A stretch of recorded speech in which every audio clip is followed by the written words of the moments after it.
پچھلے دنوں رام نومی کے موقع پر رگھوناتھ گنج میں پیش آنے والے تصادم نے ہندوستانی سماج کے ایک انتہائی گہرے اور تشویشناک پہلو کو اجاگر کیا ہے۔ بظاہر یہ ایک مقامی جھڑپ معلوم ہوتی ہے، لیکن حقیقت میں یہ واقعہ ایک وسیع تر سماجی رجحان کی عکاسی کر رہا ہے، جو گزشتہ چند برسوں سے ملک کے مختلف حصوں میں مسلسل رونما ہو رہے ہیں۔ رام نومی، جو روایتاً مذہبی تہوار ہے، اخلاقی سدھار کا دن سمجھا جاتا ہے، اب یہ ملک کے کئی مقامات پر ایک مختلف نوعیت کے مظاہرے میں تبدیل ہوتا جا رہا ہے، جہاں مذہب کی جگہ جذباتی ہیجانی اور حقیقت کی جگہ طاقت کا اظہار غالب نظر آتا ہے۔ ناظرین، آپ دیکھ رہے ہیں ویوز آن نیوز، میں ہوں زعیم الدین احمد۔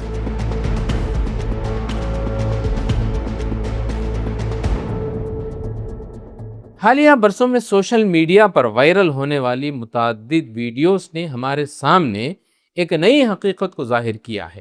ان ویڈیوز میں نوجوان لڑکے اور لڑکیاں، مرد و خواتین، کانوں کو بہرا کرنے والی تیز موسیقی پر ڈانس کرتے ہوئے دکھائی دیتے ہیں۔ بظاہر یہ خوشی اور آزادی کا اظہار معلوم ہوتا ہے، مگر جب ان مناظر کے پس منظر کو دیکھا جائے تو تصویر کا ایک دوسرا پہلو، ایک مختلف پہلو ہمارے سامنے ابھر کر آتا ہے۔ ان جلوسوں میں بجنے والی موسیقی، گانے اور ان میں استعمال ہونے والی زبان، نعرے اور رقص نے صرف اخلاقی معیار سے گرے ہوئے نہیں ہیں یہ، بلکہ ان میں اکثر اشتعال انگیزی اور نفرت کے عناصر شامل ہیں۔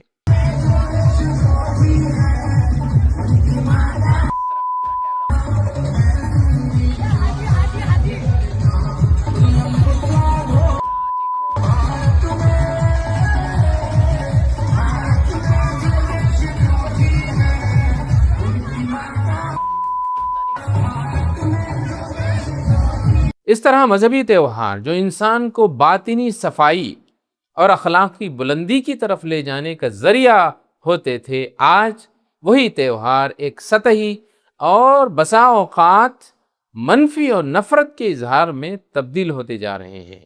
ملک کے مختلف حصوں میں جیسے دلی، بہار، جھارکھنڈ، مدھیہ پردیش اور ویسٹ بنگال سے ایسی رپورٹ سامنے آئی ہیں جہاں مذہبی جلوس حساس علاقوں سے گزرتے ہیں، بلند آواز میں اشتعال انگیزی کرتے ہیں، نعرے لگاتے ہیں اور اکثر موقعوں پر ہتھیاروں کی نمائش بھی کرتے ہیں۔ یہ رجحان صرف ایک انتظامی یا مقامی مسئلہ نہیں ہے، بلکہ یہ ایک گہری سماجی تبدیلی کی علامت ہے، جہاں مذہبی شناخت کو طاقت کے اظہار کے ساتھ جوڑا جا رہا ہے۔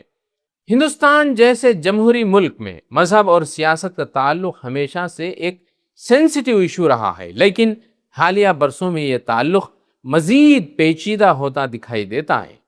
سیاسی تجزیہ نگاروں کے مطابق مذہبی جذبات کو منظم کرنا انتخابی حکمت عملی کا حصہ بن چکا ہے۔ فرقہ وارانہ کشیدگی کو بعض اوقات سیاسی فائدے کے لیے استعمال کیا جانے لگا ہے، اور عوامی مسائل سے توجہ ہٹانے کے لیے ان مذہبی موضوعات کو ابھارا جا رہا ہے۔ یہ تمام عوامل مل کر ایک ایسا ماحول پیدا کر رہے ہیں جہاں تہوار کی حیثیت محض مذہبی نہیں رہ جاتی، بلکہ وہ سیاسی رنگ اختیار کر لیتی ہے۔ یہاں ایک اہم سوال یہ بھی پیدا ہوتا ہے کہ کیا ایسے مواقعوں پر ریاستی ادارے وہ کردار ادا کر رہے ہیں جو انہیں کرنا چاہیے؟ کئی رپورٹس یہ اشارہ دیتی ہیں کہ پولیس اکثر ایسے موقعوں پر غیر فعال یا پھر نیگیٹو رول ادا کرنے لگتی ہے۔ انتظامیہ تصادم سے بچنے کے لیے بعض اوقات مداخلت سے گریز بھی کرنے لگتی ہے۔ عدالتی سطح پر بھی سخت پیغام کم ہی نظر آتا ہے۔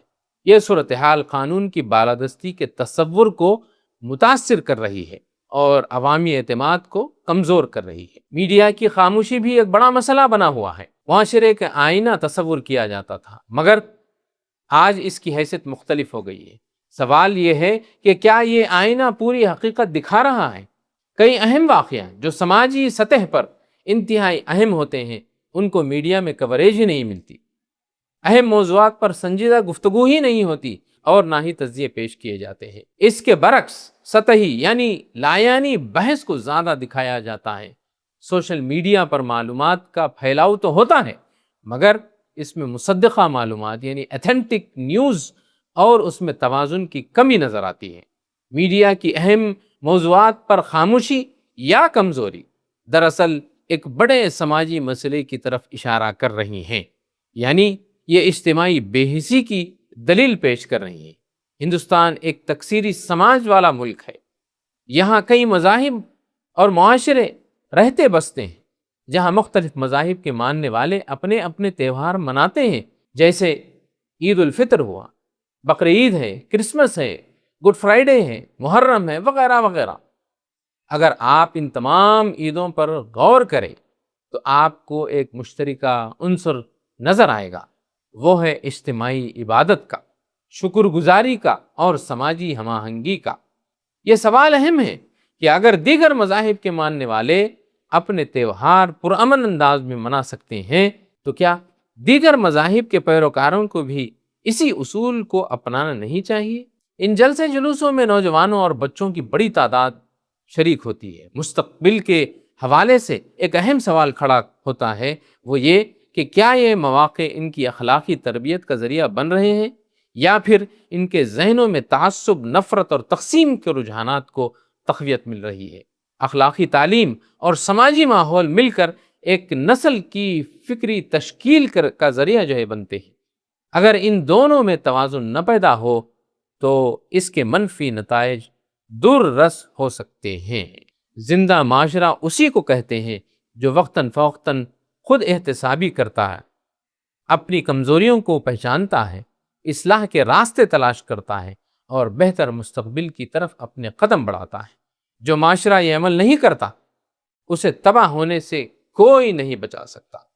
اگر تہوار روحانیت کے بجائے شور و غل، اخلاقی اقدار کے اظہار کے بجائے تذلیل کا ذریعہ بنتے ہیں اور محبت کے بجائے نفرت کے اظہار کا ذریعہ بن جاتے ہیں تو ایسی صورت میں یہ صرف ایک مذہبی مسئلہ نہیں رہ جاتا، بلکہ یہ ایک ہمگیر سماجی بحران کی شکل اختیار کر لیتا ہے۔ ہندوستان کی خوبصورتی اس کی تنوع اور کثرت میں مضمر ہے، اور یہی تنوع اور تکثیریت ہی اس کی اصل طاقت بھی ہے۔ لیکن اگر یہی تنوع اور تکثیریت تصادم میں بدل جائے تو یہی اس کی کمزوری اور سماجی زوال کا ذریعہ بھی بن جائے گا۔ ضرورت اس بات کی ہے کہ ملک کے مذہبی رہنما مثبت کردار ادا کریں، عوام کو حقیقت پسند بننے میں مدد کریں، سیاسی قیادت بھی اپنی ذمہ داری کا مظاہرہ کرے، سماج کو طبقات و ذاتوں میں تقسیم کرنے کے بجائے ان کو جوڑنے کا کردار ادا کریں، اور میڈیا کو بھی اپنا مثبت اور غیر جانبدارانہ رول ادا کرنا ہوگا، حقیقت پر مبنی رپورٹنگ کرنی ہوگی، اور سب سے بڑھ کر یہ کہ عوام خود اپنی ذمہ داری کو محسوس کریں۔ آخر میں ایک بنیادی سوال یہ کہ کیا ہم اپنے تہواروں کو دوبارہ ان کی اصل روح یعنی انسانیت اور احترام انسانیت اور ساتھ ہی باہمی ہم آہنگی کا ذریعہ بنا سکتے ہیں؟ اگر آپ کا جواب اس بات میں ہے تو کامنٹس میں ضرور اس کو شیئر کریں۔ تو ناظرین، یہ تھا آج کا ویوز آن نیوز۔ پھر ہوگی ملاقات کسی نئے موضوع کے ساتھ۔ زعیم الدین احمد کو اجازت دیں۔ خدا حافظ۔